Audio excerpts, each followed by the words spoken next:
कल 18 अप्रैल गी लोकसभा चुनाएं दे दूए चरण तहत होने वाली पोलिंग दे मद्देनज़र कठुआ उधमपुर डोडा संसदीय सीट लई कठुआ दे डिग्री कॉलेज थमां 173 पोलिंग पार्टियां गी EVM VVPAT ते दूई इलैक्शन समग्री कन्नै मुतलका पोलिंग स्टेशनस गी रवाना किया गया।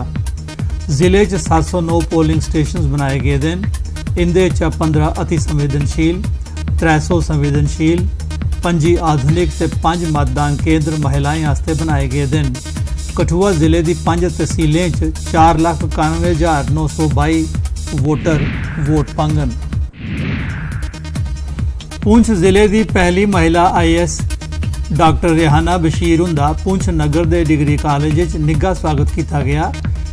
उन्हें कॉलेज के विद्यार्थियों की सलाह दी जे वो अपना लक्ष्य निर्धारित करन ते उसकी प्राप्त करने लिए मिहनत करन।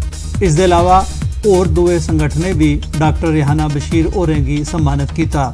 उन्हें आख्या जे उन्हें गी पुंछ च काम करने का मौका थोआ तां उन्हें गी बड़ी खुशी होग।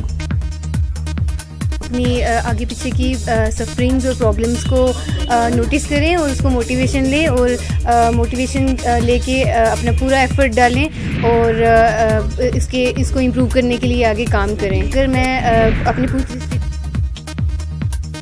जम्मू कश्मीर हाई कोर्ट की चीफ जस्टिस गीता मित्तल होरें सांबा नंदनी इलथार डिस्ट्रिक्ट कोर्ट कंपलैक्स का उद्घाटन किया।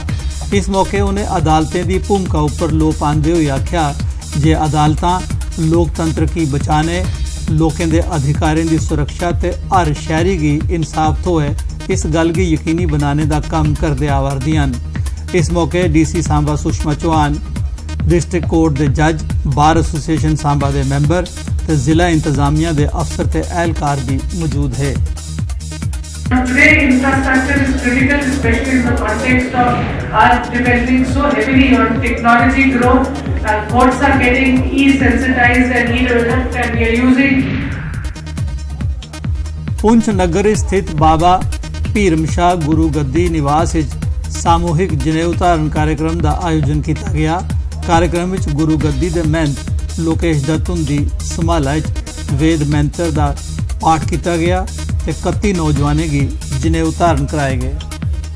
जितने भी असने सनातनी धर्मी लोग हैं, मैं सारे ही तुसने माध्यम नाल आखना चाहना कि जनेऊ संस्कार अपने बच्चे की 8 साल तो ले 11 साल तक बच्चे की जनेऊ संस्कार जड़ा वो करवाई छोड़ना चाहिए, क्योंकि असना कोई भी चाहे वो वैदिक कार्य है, चाहे धार्मिक कार्य है, चाहे वो पितर कार्य है,